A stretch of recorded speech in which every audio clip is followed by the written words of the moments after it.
It's so wonderful to have everyone here. My name is Michael Krebs. I use he, him pronouns, and I am one of the co-directors here at BorderLinks. Well, I think it has been a long time since BorderLinks has had an event like this. We're very excited to be doing this and hosting you all today. So why are we having this event? Well, our theme is Lean In with BorderLinks. We wanted to provide this opportunity to share with you how BorderLinks, its staff, and board members have been living and leaning into our values over the last few years. We've been doing a lot of powerful transformational work recently and wanted to take a moment to share that with you and invite you all to lean in with us as well. This is also a fundraising event. In just 2 short weeks, we will be completing our fiscal year and program year and starting a new year and working with a new budget. We will be talking more about our acuerdos, which are our values in action, with you all a little bit later tonight, but I wanted to lean in to 2 of those acuerdos right now. One of them is communicate clearly, openly, and honestly. And the other acuerdos is be courageous with hard conversations. So I just wanted to be open and honest with you all and say that we are behind on our budget this year. With just 2 weeks left in our year, it's looking like we'll end the year on a deficit for the 3rd year in a row. COVID-19 has greatly impacted us these last 3 years. We've faced immense challenges in meeting our financial needs during the pandemic.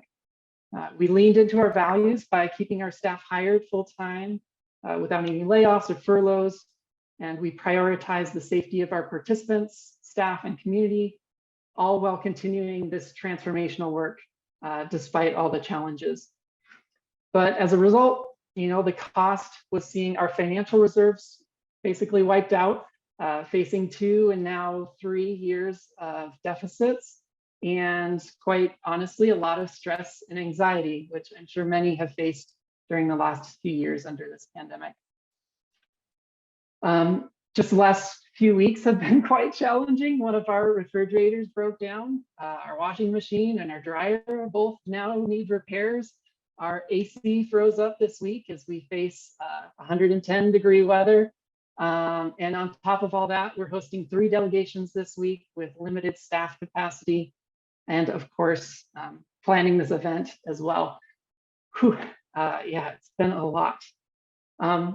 Well, as we move into a new fiscal year, we are prioritizing staffing needs as we also increase wages and employee support as living costs continue to rise. We also need the financial resources to build new local partnerships, invest in facilities upgrades. Clearly, everything is breaking down, planning for the future, and meeting community demand for our educational opportunities, ultimately increasing our reach and impact on migrant justice.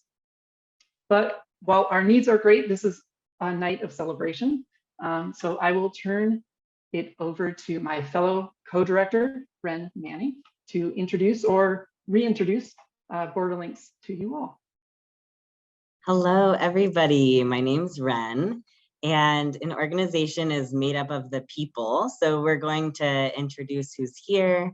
Some of our staff and board are out sick right now, so sending a lot of love to those who are getting better, and also to our staff who are currently leading delegations.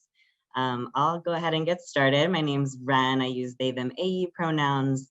I'm the director of education at BorderLinks. And one reason that I do this work is I believe that it's possible to envision and create a better world. And I believe that we get there together. And I believe that that's the work that we're doing here at BorderLinks. And so with that, I would love to introduce others from our team to also introduce themselves. Hi, everyone. My name is Tracy Peterson. I use she, her, they pronouns. I'm so glad to be with all of you. I think BorderLinks does fabulous work, but it's the education. Education is power. And I think the transformational approach to the work is incredibly important and life-giving. So I'm glad to be with all of y'all. Hey everyone, my name is Javier Ramirez. I use he, him, his, él pronouns, and I'm a current board member of BorderLinks and also a former staff member from 2017 to 2019. Yeah, I truly believe in the work, and what you're saying, Ren, about education being a means to transformation. And really like a jumping off point toward action and change. And I've fallen in love with the work of BorderLinks ever since I started working here 5 years ago, and I just continue to believe in the mission of the work. So yeah, thank you all. And hello again, everyone. Again, my name is Michael Krebs. I am one of the co-directors. I'm the Director of Administration and Development here at BorderLinks. And I use he, him pronouns. Yeah, I do this work because I really do think it changes lives and has positive impacts on communities across the country and beyond. Hi, folks. My name is Cecilia Cici. I am on the board of BorderLinks, and she, her, hers are my pronouns. And I love, it's important for me. It's part of who I see myself as being part of a movement for migrant justice, where the issues of immigration and refugees, where it is at the center of who we are and what we do, and bringing people from across the country into this movement and educating them and making them agents of change. It's really important, and I love the work of BorderLinks. Thank you. Hola, buenas tardes. Mi nombre es Alicia Rodríguez. Ya voy como para 15 años trabajando en BorderLinks. Me fascina el trabajo, me fascina todo lo que hacen, me fascina ver a todos llegar los alumnos que se van muy satisfechos, muy contentos, y pues mi labor en BorderLinks es la limpieza. Trato de que estén en un lugar limpio y que se vayan contentos, y ese es mi rol en BorderLinks. Me siento muy contenta por todo el personal, por todos mis compañeros que me han tratado con bastante amor, bastante paciencia, y pues estoy muy contenta para BorderLinks. Gracias. Hola, buenas tardes. Mi nombre es Eddie Palencia y soy manager kitchen de la cocina. Soy la encargada de la cocina, y pues mi pronombre es él, y pues me encanta trabajar en BorderLinks por la solidaridad de BorderLinks. Cuando vienen los grupos y van a poner agua al desierto, eso es una gran solidaridad, que con eso salvan muchas vidas. Y también porque están muy unidos a la comunidad, y pues me encanta hacerles la comida a todos los estudiantes, los grupos que vienen, y enseñarles a hacer pupusas.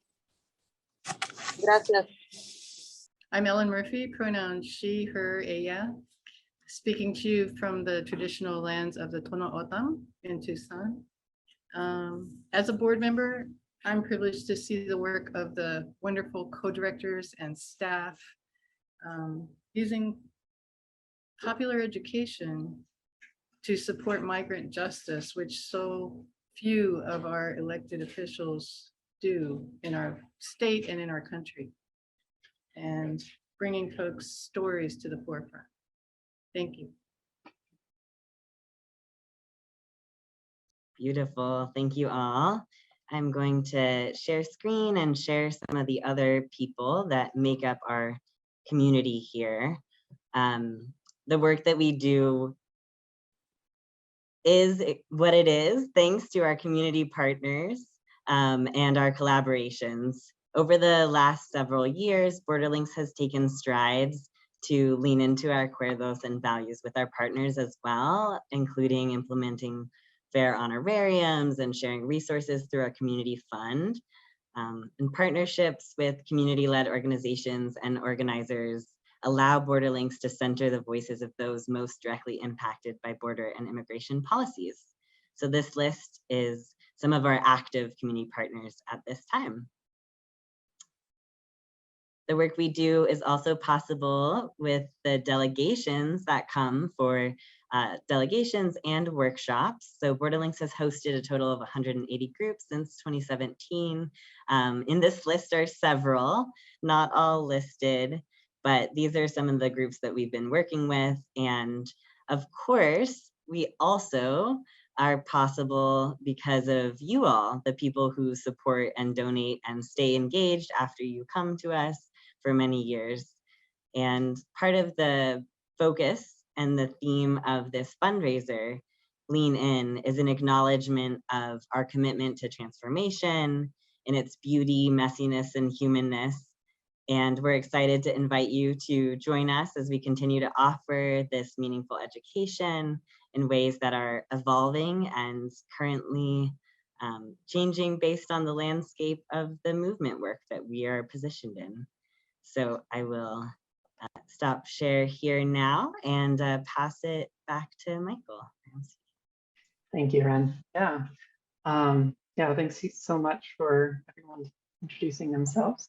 And I will now pass it along to two of our board members.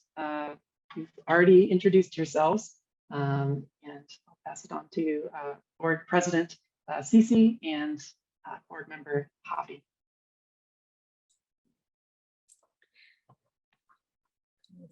Hello and welcome everyone. It's so exciting to be here with everyone.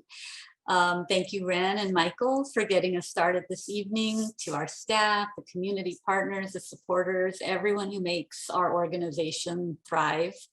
As I said, my name is Cecilia. I've been on the board for about 5 years now. And I am honored to be a part of this organization, especially during this time of such historic transformational change. Within the last few years, we have really fully engaged in living into our values. We're creating an organizational structure and a culture that prioritizes shared leadership, mutual accountability, centering directly impacted communities, and collective and reflective practices throughout the organization. Anytime I talk about BorderLinks, I have to talk about the staff. The staff and the tremendous work that they've done and that you're doing and that they're doing. Anyone who has been on a delegation know the heart and soul of our programming and how our staff lead this process to really have transformative experiences. And talk about living into our values. You can see it through the long range work they have been doing. Transforming our curriculum and our programming and rooting it deeply and strongly in an anti-oppression and intersectional framework. They've been breaking down barriers to participation in our programming. They are calling out the white supremacy culture that is inherent in our structures and our histories. In deepening mutual relationships with our community partners. That list of people that Ren showed, so many people are a part of making these educational experiences the best that they can be. And it's our staff and their relationships that make that happen and really put us as part of the larger migrant justice movement. Randy, would you want to show the screen of our model? Like I said, we adopted this in the summer of 2019. But this leadership structure did not come easy. It is the work, it is the fruition of a long and hard road. So it's the voices like our staff and former staff who really pushed the board, pushed us as an organization to engage in this, to make this the to have our values lead who we are. So I'd like to invite Javi to say a little bit as someone who was on the staff when we really began to make this a reality. So Javi. Thanks, Cece, for that setup. And yeah, I mean, I think about all of the changes, amazing changes that staff has been implementing over these recent years and months. And I think about, like, you know, this co-director model being one of the like biggest shifts. I know when I was working as a staff member in 2017 to 2019, you know, these were a lot of conversations that happened, hard conversations that were happening around the need to challenge the traditional model of nonprofits, of organizational structures that is a top-down model with like an executive director at the top who makes all of the decisions, right? And the executive director who speaks directly to the board, and the staff, you know, is kind of cut out of that. And so it's been a long time coming of really needing to challenge that traditional white supremacist model and shift to something that is that has more of a collective decision-making focus. And I think part of that, right, is that, you know, like we've been talking about BorderLinks, the heart of the work is in the education, the delegation experience. And not only that, but many of the staff are directly impacted by systems of immigration, border injustice, border dehumanization, in ways that the board and leadership traditionally in the organization hasn't been. And so part of this shift toward a co-director model has been in, you know, centering also, you know, directly impacted, those directly impacted by systems of immigration. So, you know, I just wanted to provide some of that context. I'm really excited to be able to come back as a board member and see that this co-director model has just taken off, and all of the work that has been done in the time since. Yeah, Cece, I don't know if there's more you wanted to share about the ins and outs of how this model works and the proposed model and how it's been implemented. Yeah, I mean, we've spent a lot of time over the last few years really developing our policies.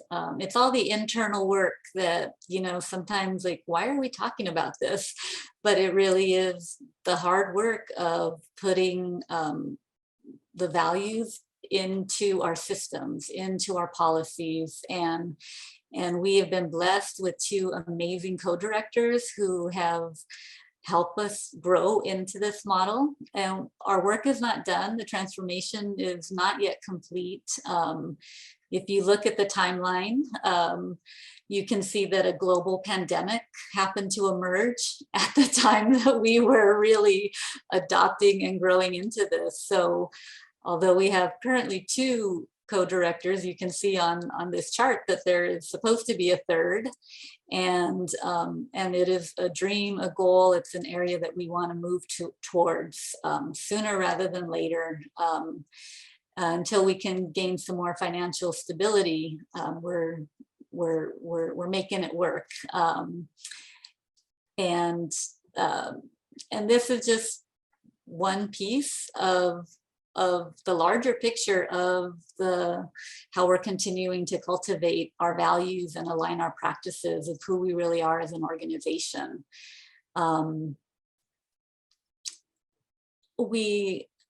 The other piece has been our acuerdos. We have them on our website. We have staff acuerdos, organizational acuerdos, and board acuerdos. And this was a process that we engaged in over the course of a year, again, to really speak to what's most important to us and how do we want to be with each other? How do we want to align with each other? I'm going to ask Javi again to speak about acuerdos and how it's a central part of the pedagogy of the curriculum of BorderLinks.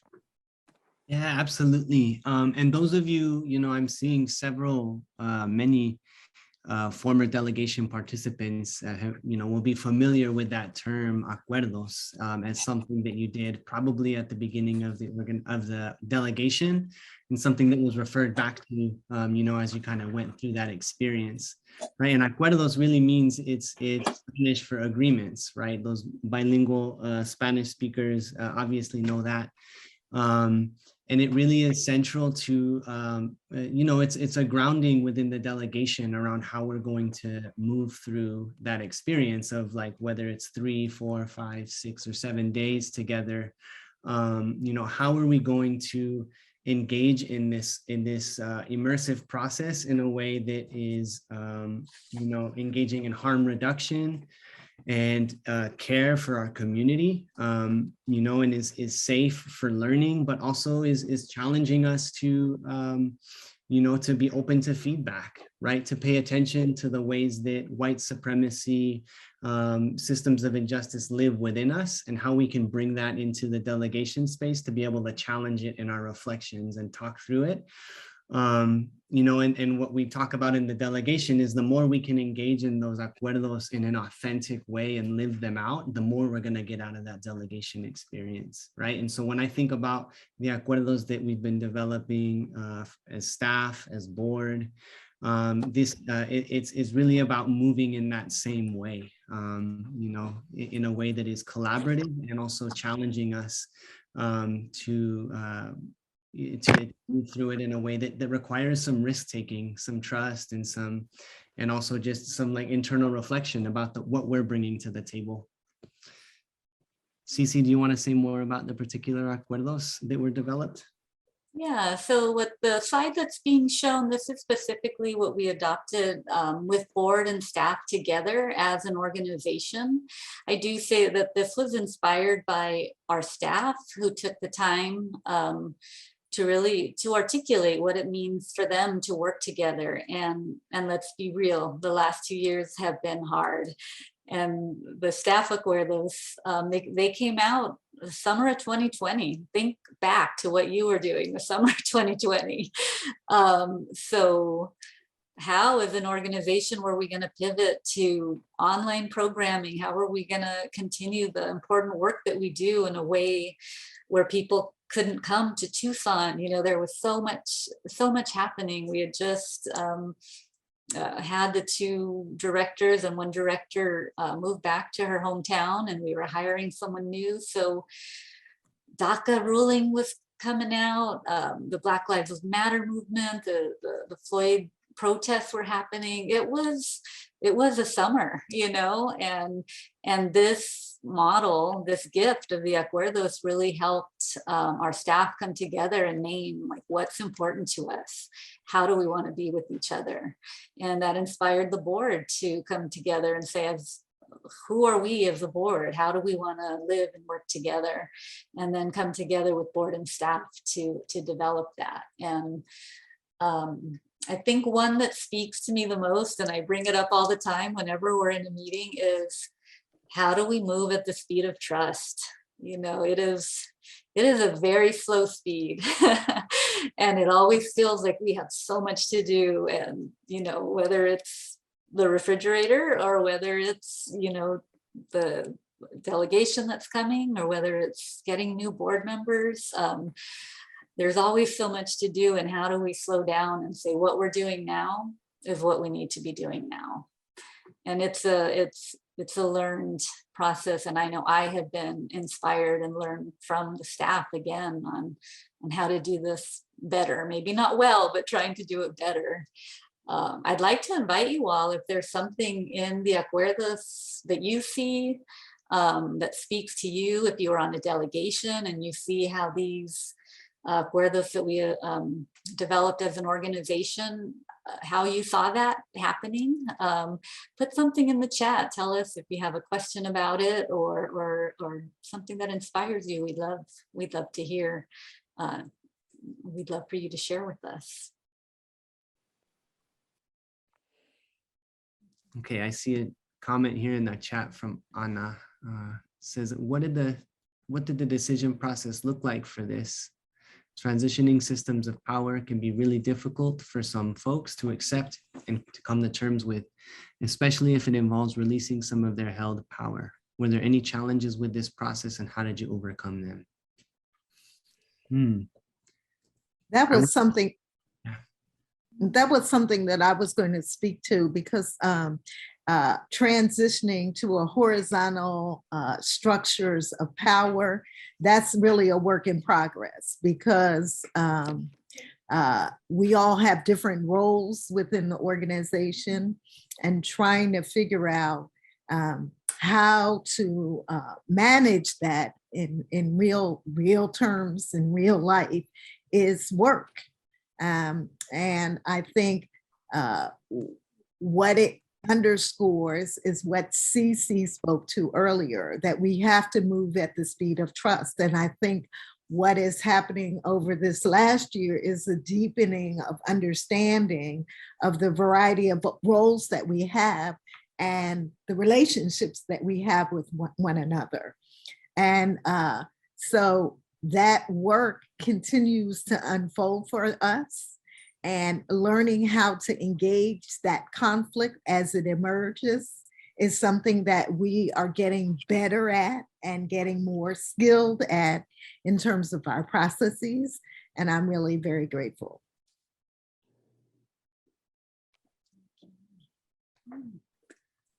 So I know the Ren had put the link up in the chat, and they're on our website front and center, and we asked you to, you know, go back to them, share them with people. And yeah, so I want to move on and thank you all for listening and hearing. Again, it feels like we're kind of talking about things in the weeds, but it is something that as an organization, processes and intentionality we take real seriously, and we hope that it shows in our programming. You know, it's a mutual back and forth between how our programming influences the whole organization, and who we are as an organization creates really powerful programming for people who come. Thank you, CC. Thank you, Javi. Thank you, Tracy, for sharing some of that, sharing some of our process and the work we've been doing behind the scenes, and along with all of the other work we do as an organization, educating folks. Yeah, thanks. Next, we have a little video for you all. We'll just share this now. It's students from a recent delegation from the University of Connecticut, sharing about their experience on their delegation. This trip has been very impactful to me, to the point where I said it was life-changing, and I don't, and I am upset about that because I didn't want it to be. I feel like BorderLinks has definitely impacted my life in a very big way. I never knew that I could be as involved as I could be with my community. Being able to go to the border up close and personal, and just meeting a bunch of organizations was really valuable and important to me. So my experience at BorderLinks has definitely impacted me in ways I didn't even imagine, because as an immigrant myself, I often feel like I know a lot of issues because I've experienced some of them, but in reality, I really don't know a lot, considering I was raised in this country. And so coming here, I feel like I've learned so many things and even stepped into a new world, it kind of feels like, where I just feel more, woke to all these issues that I didn't realize before, kind of stepping out of this whole American perception and seeing things for what they are. So I think that I can be a person that can better advocate for immigrant and refugee rights. So I'm just really glad that I was even able to be part of this delegation and to share my own experiences with everyone else and my own reflections. I'm Mexican American, and so I always want to be able to give back to the Latinx community. So being able to like talk to organizations like Mariposas Sin Fronteras and like Derechos Humanos was really important because it talks about like the intersectionality of families such as myself that have like mixed status or like where there's people that are like in the LGBTQ plus community that are also impacted because of the immigration laws that are put in place right now. And I think I'm gonna take a lot that I learned here back home with me to Connecticut. It's definitely given me more inspiration to be active, both like socially in my community at home and in college. So I'm really excited to continue my social and political justice and activism.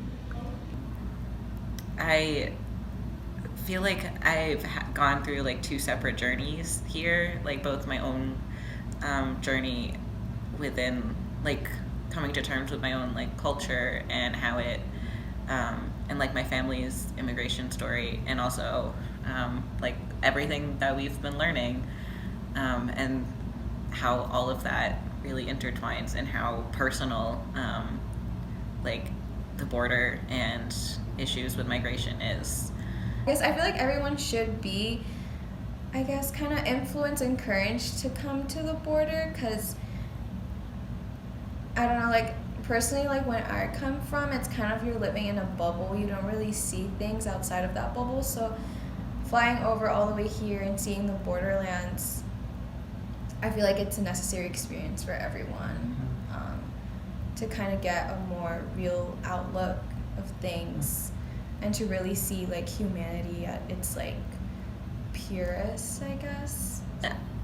Yeah, the reason I came here is because I wanted more experience about what the border is really, like what is the borderlands and how it affects people who live there, and also like what I wanted to see firsthand what immigrants go through. I feel like I will be taking everything I learned here into my career, especially like both the like activism stuff, because I want to continue to be an activist in my life, like the different types of activism, and looking at all of the community partners and how they organize, and I took a lot of inspiration from that, and also the personal stories that we heard I know are going to stick with me. Awesome. Well, now it's my pleasure to introduce our next speaker,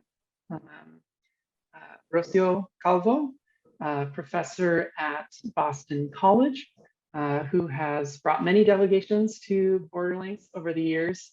Has been a great partner to us. Thank you so much for being here tonight.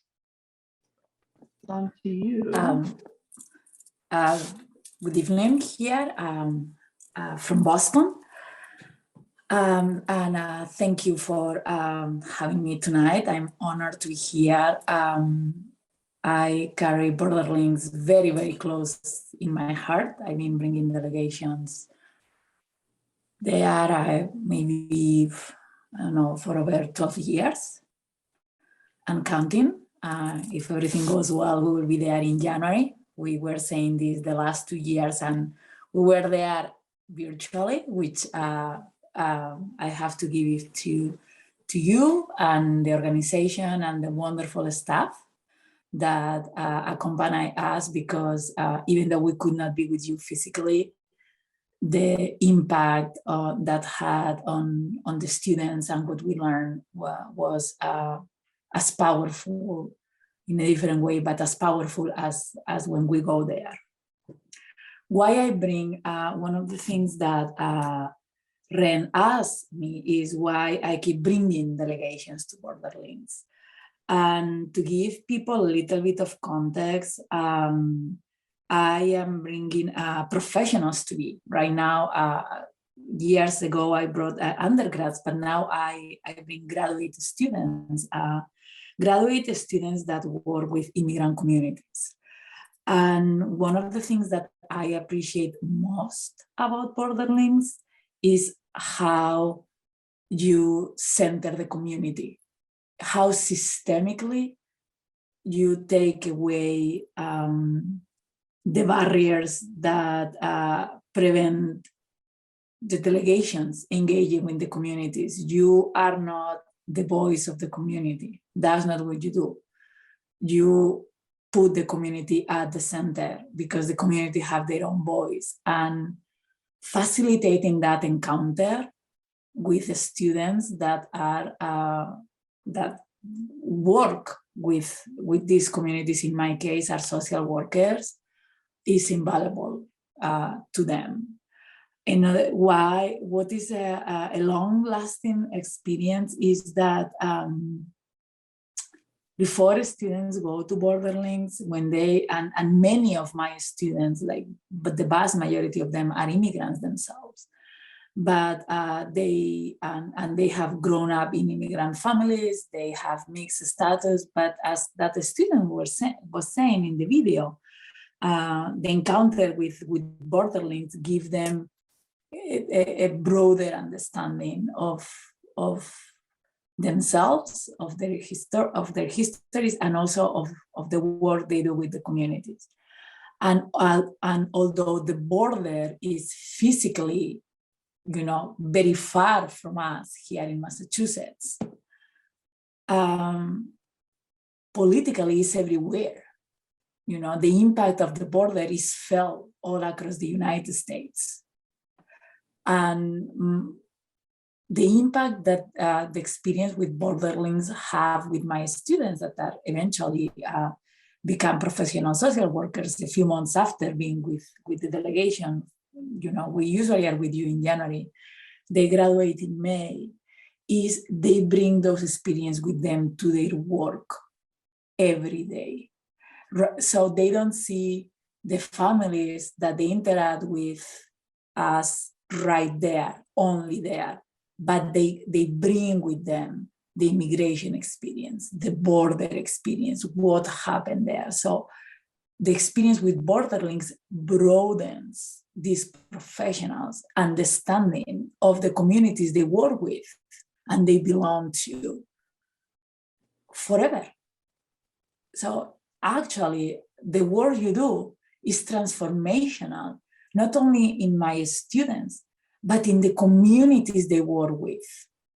So it multiplies to the infinite because it's constantly, I talk to my students years after graduating because are part of the Latinx Leadership Initiative.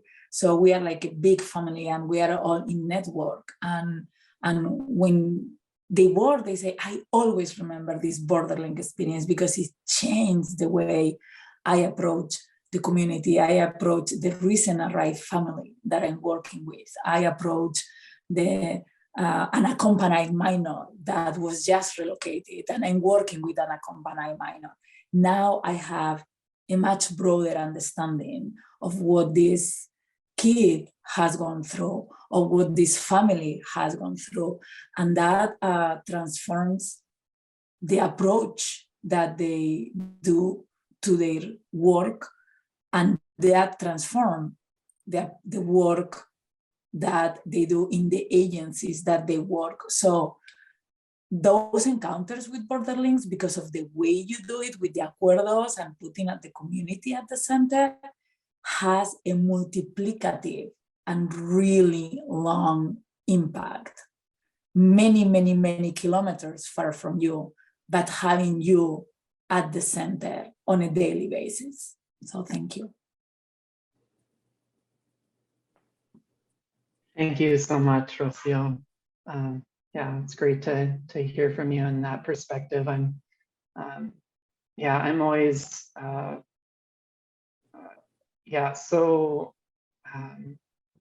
it gives me passion, right, to hear that and to hear those stories. I get to read some of them as we do surveys afterward as well. So thank you so much. That was powerful. Next up, we have Tracy, board member and treasurer, speak to us next. So I want to begin by thanking everybody who is here. I appreciate you and your presence. We need you. We need you to give. We need you to support this work, and that giving can be in a variety of ways. Absolutely, we'd love to get your money. So I want to be honest about that. But you can also tell people you know that might want to send a delegation. That's super important. And I just want to underscore something for people that, you know, those folks who have been working on border issues for years and years realize that the battle is still very much before us, and people continue to die in our deserts at record numbers. And so the reality is that the further north that you get, most people don't understand that our borders are militarized and that people are suffering at this border. And so it becomes important, this education becomes important because it is one way to get the message out, to get the message further out, so that people can then begin in whatever ways within their own respective communities to educate those around them. Because the legislation in our country, and specifically in this state of Arizona, is horrible, and it is violent, and it is causing much more suffering. And so BorderLinks is really an antidote to that in a real concrete way. And it provides people with an opportunity to, as the sister said, the people within the communities to speak about the variety of issues and the variety of ways that people that are directly impacted are dealing with those issues. But as always, we need accomplices. We need people who will support that work. And so this is my bid to invite you to dig into your purse, whatever it is that you might be able to offer, and share it with us. Because when you do, we get to share it back with other people, and we get to pay it forward. And that becomes really important because it really is about all of our lives, right? Because when some of us are suffering, in the end, all of us are suffering. And there are a lot of people who are suffering unnecessarily because of the militarization of our borders, right? And so you have this great opportunity to take a stand, right? And stand on the right side, I believe, of justice and of truth and of peace and of community. And so with that, I want to thank you. And as you discern, I hope that you will say yes and join us and lean in to this good work that we're doing here at BorderLinks. Many thanks. Thank you. Thank you so much, Tracy. Still on the Zoom. If you begun? If you do want to give, you can give through borderlinks.org/give.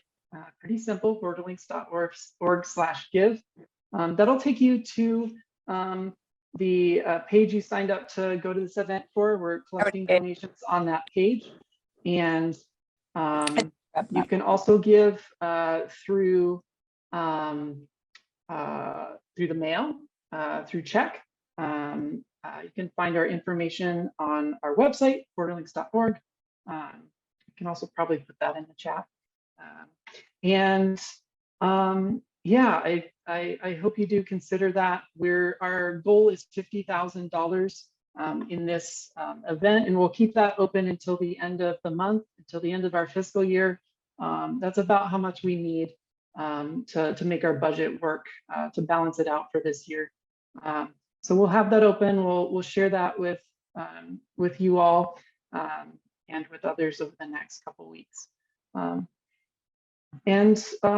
website has also information about delegations, about workshops. We are hosting delegations now in person and virtually.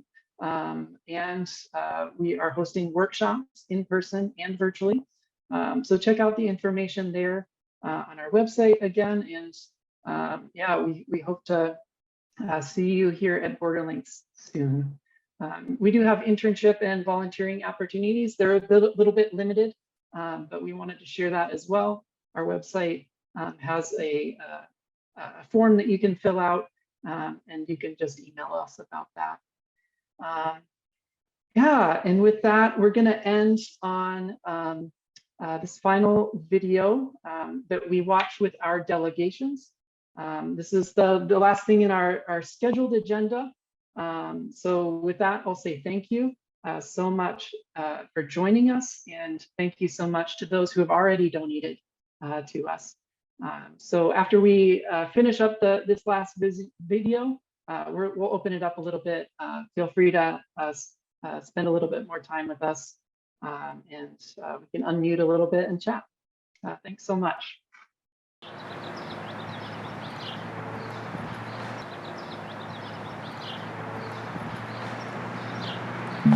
I love my undocumented people.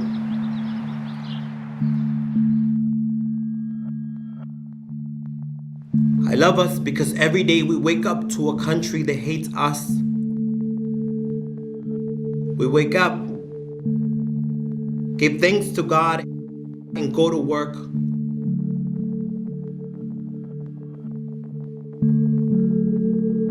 Watch the news, hear how our own TVs vilify us.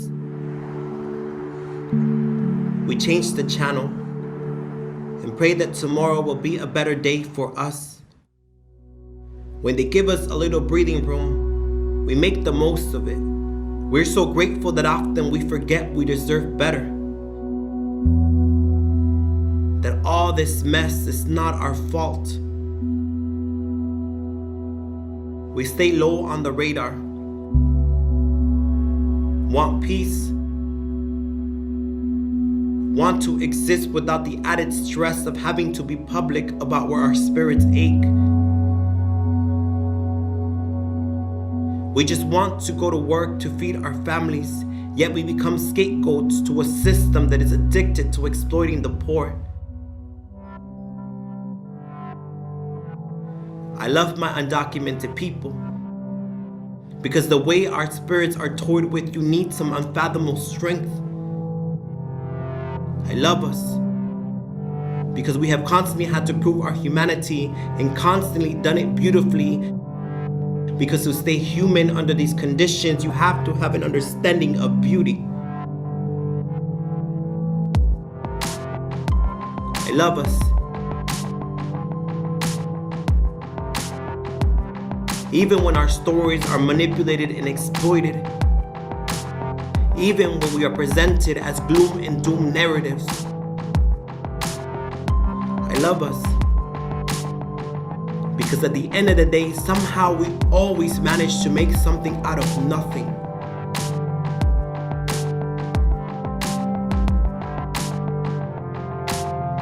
I love my undocumented people because being undocumented is not political. It's not physical, it is a condition created to keep us from smiling. But look at us, thriving.